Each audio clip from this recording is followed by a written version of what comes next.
中国终于又给美国送钱了，而且不是几亿美元，而是一笔126万吨的大豆大礼。这是自2020年以来最大规模的单日采购，相当于美国中西部半个州的收成，被中国一口吞下。消息一出，美国大豆期货价格飙升至1个月新高，芝加哥商品交易所的交易员在屏幕前笑出了声。而另一边，中国的油厂主们却在苦笑，他们根本不赚钱，豆粕跌，豆油跌，压榨利润全线崩盘，甚至很多压榨厂在停产、轮休、裁员，只靠国家储备硬撑。但这笔126万吨的订单却来得突兀、刺眼，甚至带着一丝屈辱。就在不久前，中国刚刚度过一个大豆零进口的月份。根据海关总署的最新数据，2025年9月，中国从美国进口的大豆数量为0。是的，0。自2018年贸易战以来，这是7年来第一次清零。这意味着，在整整1个月里，中国人吃的豆腐、榨的豆油、喂猪的饲料，全靠巴西、阿根廷。巴西对中国的大豆出口量同比暴涨了 29.9%， 高达1096万吨，占中国进口总量的 85.2%。阿根廷的出货量也暴增 91.5%， 占比达 9%。于是，当10月的新闻突然传来，中国又去买美国大豆了，而且一买就是126万吨，整个市场都懵了。有人问，我们不是在去美元化吗？有人问，我们不是要自力更生吗？有人甚至调侃，和美国干就买加拿大大豆，和加拿大干就买澳洲菜油，和澳洲干就买美国铁矿。这循环往复的剧情活脱脱像个笑话。在这场看似平静的大豆交易背后，隐藏的是中国经济的无奈。国际谷物理事会最新数据显示，2025年全球大豆产量略降至4亿2800万吨，而需求升至4亿3000万吨，库存缺口正在扩大。中国作为全球最大买家，每年进口量超过1亿吨，一旦断供，国内油脂、饲料体系就会崩盘。但更要命的是，中国的养猪业正在萎缩。农业农村部数据显示，今年全国生猪存栏同比下降 11%， 这是自2020年非洲猪瘟之后的最低点。少了猪就少了饲料，少了饲料就少了豆粕需求。豆粕价格下跌，油厂没利润，大豆进口反而更亏。于是，这笔126万吨的大单更像是一场政治表演。一边是国内油厂在哭，一边是华盛顿的川普在笑。这不是生意，这是献礼。一份来自中国的政治意味浓厚的大豆贺礼。这场大豆风波让人想起了2019年的那场以买换缓的交易。当时中美贸易战打得火热，中国每买1船大豆，川普就多笑一次。彼时，美国农民的仓库堆满滞销豆，中方的进口商则在夜里计算每一笔关税。5年过去，一切又回到了原点。据英国 LiveSquawk 报道，受美国政府停摆影响，美国农业部暂时无法公布出口数据，但市场普遍猜测，这126万吨订单确实来自中国。ADM Investors Services 也承认，中国买进美国大豆的传闻虽未被证实，但市场反应已经说明了一切。这意味着什么？意味着中国的大豆缺口太大，已经无法再靠巴西撑下去。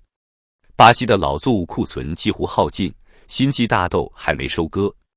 阿根廷的港口则因罢工频发，运力受限。而国内油厂的进口配额、外汇额度又被紧紧掐着。天津成瑞有道企业管理咨询公司创始人向华良直言，到明年2月至4月，中国可能出现大豆供应缺口。换句话说，这笔126万吨的采购不是想买，而是不得不买。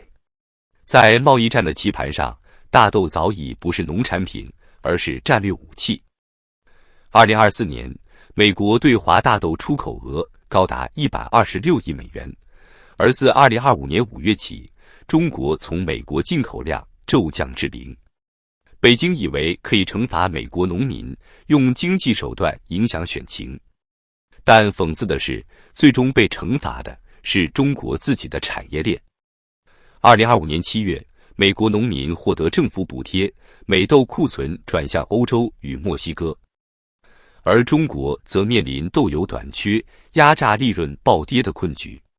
海关数据显示，中国豆油库存同比下降18%，部分地区食用油零售价格上涨9%，这意味着老百姓买1桶油要多花几块钱。看似微不足道，却是供应链脆弱的信号。连一粒豆子都要看别人脸色，这就是现实。中国正试图在全球舞台上谈去美元化粮食安全，但一场126万吨的大豆采购就揭穿了所有口号的虚伪。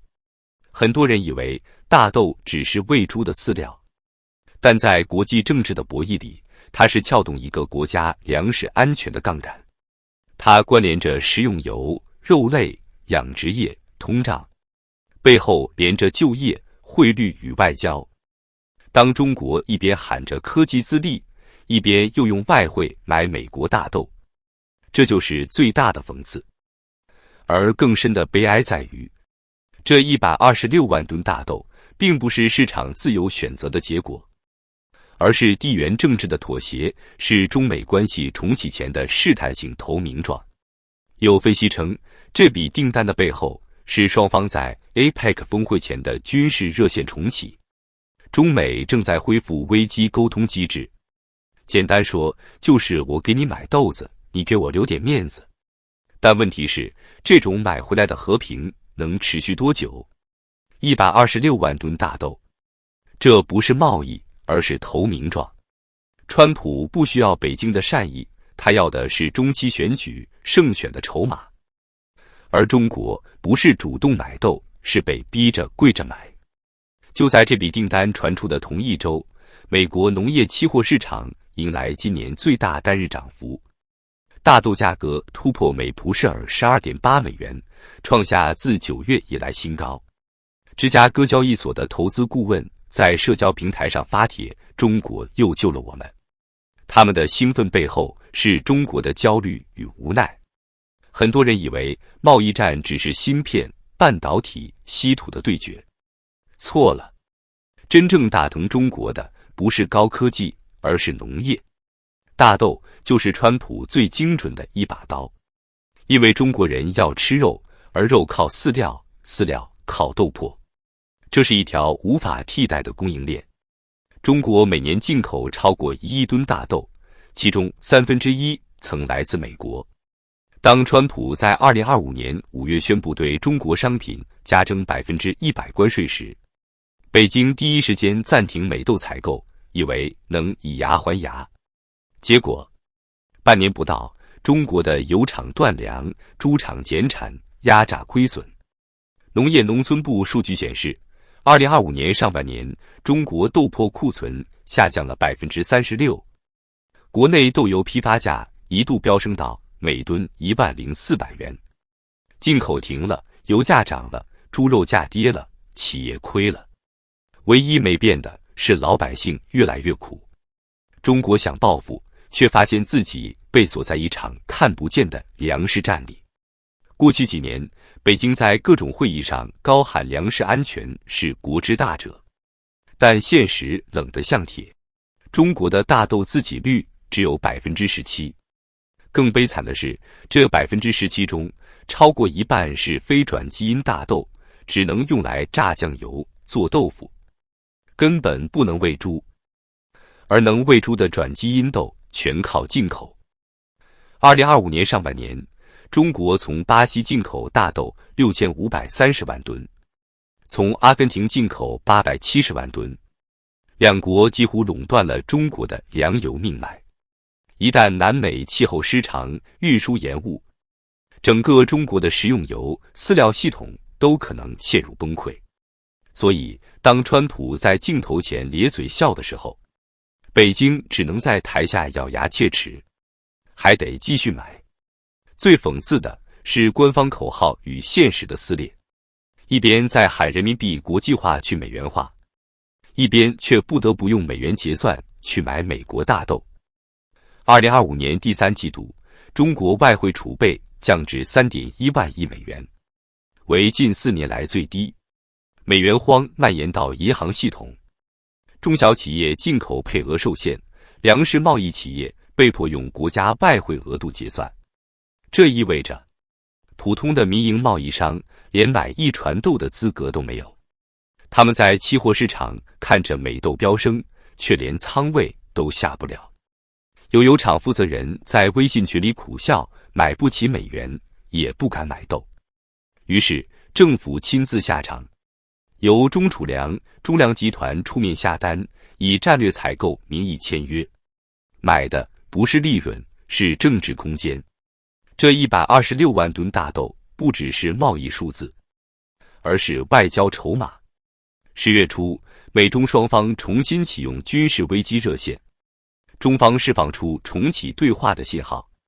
几乎同时，国内媒体开始密集报道恢复农产品贸易中美合作，稳定全球供应链。这是熟悉的剧本。每当中美陷入僵局，中国总会先买点豆子、玉米、牛肉，换取一段喘息期。2018年如此，2020年如此，2025年历史又重复了。美国前财政部长斯科特·贝森特指出，北京正试图用农产品采购换取政治温度，但这种方式不会持久，因为美国知道中国现在更需要我们。一句话，买豆子的不是中国企业，而是被困住的中国。